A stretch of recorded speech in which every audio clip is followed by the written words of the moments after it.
اب یہ جو 3 دن یا 10 دن کی جو نظر کی منت کا اعتکاف کی جو اس نے نیت کی تھی، اس میں مسجد کے حدود کی رعایت کی بھی شرط ہے، اس میں روزے کی بھی شرط ہے۔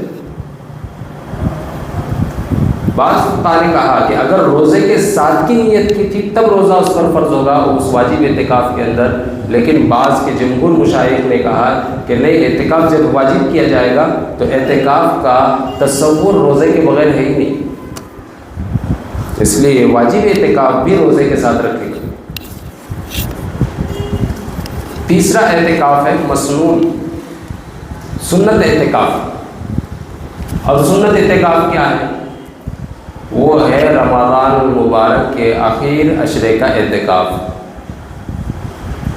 یہ سنت موقدہ ہے، اور سنت موقدہ علی الکفایہ ہے، یعنی ایسی سنت ہے کہ اگر بستی میں سے کسی نے بھی نہیں کیا تو ساری بستی گنہگار، اور اگر ایک آدھی نے کر لیا تو ساری بستی کی طرف سے کافی ہو جائے گا، جیسے نماز جنازہ کا حساب ویسے۔ تو یہ ہے سنت اعتکاف۔ اللہ کے رسول نے ساری زندگی اس پر مواظبت فرمائی، خواتین میں ازواج مطہرات نے بھی اس پر مواظبت فرمائی۔ اس لیے مرد اور جو ہے خواتین کے لیے ضروری ہے کہ ہم اس اخیر عشرے سے فائدہ اٹھائیں اعتکاف کے ذریعے سے۔ ہمیں ضرورت نہ پڑے کہ آپ اعتکاف میں رہو، آپ اعتکاف میں رہو، بلکہ اپنی خوشی اور راضی سے نوجوانوں کو تو اس میں آگے ہونا چاہیے، اس لیے کہ جتنی عبادت نوجوان کر سکتے ہیں اتنا دوسرے نہیں کر سکتے۔ اور یہ وقت ہے اپنے آپ کو جو ہے بھٹی کے اندر جھونکنے کا۔ ابھی 10 دن ہے، اس کے بعد کیا ہے؟ کچھ بھی نہیں، 11 مہینے آرام ہے، آپ کو کھانا پینا ہے۔ یہ آخر عشرہ جو ہے خوب محنتوں کا ہے، خوب عبادتیں کر کر کے اپنے کو تھکانے کا ہے۔ حضرت عائشہ فرماتی ہیں کہ جب رمضان کا آخری عشرہ آتا تو آپ اپنے بستر کو ترک کر دیتے، چھوڑ دیتے، بستر پہ آتے نہیں، آپ بستر ترک کر دیتے، چھوڑ دیتے، آتے ہی بستر پہ آپ سارا دن ساری رات آپ اپنے آپ کو عبادتیں کر کے تھکاتے۔ تو اعتکاف کے اندر عبادتیں جو ہے سب سے زیادہ کرنے کا موقع اعتکاف کے اندر ملتا ہے۔ خواتین کو بھی جہاں گھر کے اندر نماز کے لیے اگر کوئی خاص کمرہ مخصوص ہے تو اس مخصوص کمرے کے اندر اعتکاف کی نیت سے ٹھہرنا جو ہے خواتین کے لیے گھر ہی کے اندر اعتکاف کیا جائے گا، اور اسی کمرے کے اندر ٹھہرا جائے گا۔ کوئی مخصوص کمرہ نہیں ہے تو آپ کسی ایک کو سلیکٹ کر لو، اس کے اندر نیت کر لو، لیکن جب جس کمرے کے اندر آپ نے قیام کی نیت کی ہے، اعتکاف کی، تو پھر جیسے مرد حضرات کے لیے بغیر ضرورت شرعی، بغیر طبعی ضرورت کے باہر نہیں جا سکتے، ایسے ہی خواتین بھی اس کمرے سے بغیر عذر شرعی اور طبعی کے نہیں جا سکتے۔ عذر طبعی کیا ہے؟ عذر طبعی ہے استنجا، پیشاب پاخانہ، اور عذر شرعی کیا ہے؟ خواتین کے لیے عذر شرعی کیا ہے کہ اگر کوئی ایسا عذر آ جائے جو اعتکاف سے روزے سے مانے ہیں تو پھر اعتکاف ختم ہو جائے، جیسے حیض و نفاس کا خون آ گیا، ماہواری جس کو ہم کہتے ہیں، تو فوراً اعتکاف ختم ہو جائے گا، یہ عذر شرعی ہے۔ مردوں کے لیے عذر شرعی کیا ہے کہ کسی ایسی مسجد میں اعتکاف کر رہے ہیں جہاں نماز نہیں ہوتی جمعہ کی، تو ایک مسجد سے دوسری مسجد جانا ہے جمعہ کی نماز پڑھنے کے لیے جا سکتا ہے، نماز پڑھے گا فوراً آ جائے۔ لیکن کسی کی عیادت کے لیے، نماز جنازہ میں شرکت کے لیے نہیں جا سکتا، یہاں تک کہ اگر کسی کو وضو ہے لیکن ٹھنڈک حاصل کرنے کے لیے پھر دوبارہ وضو خانے کی طرف جا رہا ہے تو اس کے دوبارہ وضو خانے کی طرف جانے سے اعتکاف اس کا مکروہ ہو جائے گا، اور ایسا اگر بار بار کرتا رہے گا تو اعتکاف ٹوٹ جائے گا۔ عذر شرعی کا پایا جانا اور عذر طبعی کا پایا جانا ضروری ہے، اسی لیے علماء نے لکھا ہے کہ جمعے کے دن غسل کرنا سنت ہے، تو سنت غسل کے لیے بھی معتکف مسجد کی حدود سے باہر نہیں جا سکتا۔ فرض غسل ہونا چاہیے، یہ عذر شرعی ہے، بے خوابی ہو گئی نیند میں، اب فرض غسل ہو گیا اس کے اوپر، اب جا سکتا ہے نہا سکتا ہے، لیکن گرمی بہت ہو رہی ہے، جمعہ کا دن آ گیا، اب غسل کرنا ہے، نہیں کر سکتے، منع ہے فقہاء کی طرف سے، اعتکاف ٹوٹ جائے گا۔ تو یہ عذر شرعی ہے۔ ان کے علاوہ کوئی بھی عذر ہو، بال بڑے ہو گئے کٹ کرنا ہے، ناخن کو تراشنا ہے، تو مسجد میں ہی کپڑا بچھا کر کرے، باہر نہیں جا سکتے۔ اللہ کے رسول صلی اللہ علیہ وسلم ایک مرتبہ اعتکاف میں بیٹھے ہوئے تھے، اور چونکہ آپ کے زلف تھے، بڑے بال تھے، تو اعتکاف میں چونکہ غسل منع ہے، تو اللہ کے رسول صلی اللہ علیہ وسلم کو سر میں جو ہے پسینے کی وجہ سے بڑی پریشانی ہو رہی تھی، آپ سر کھجا رہے تھے بار بار۔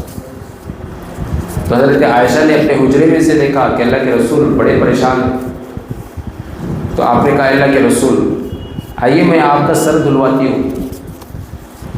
اللہ کے رسول نے کہا عائشہ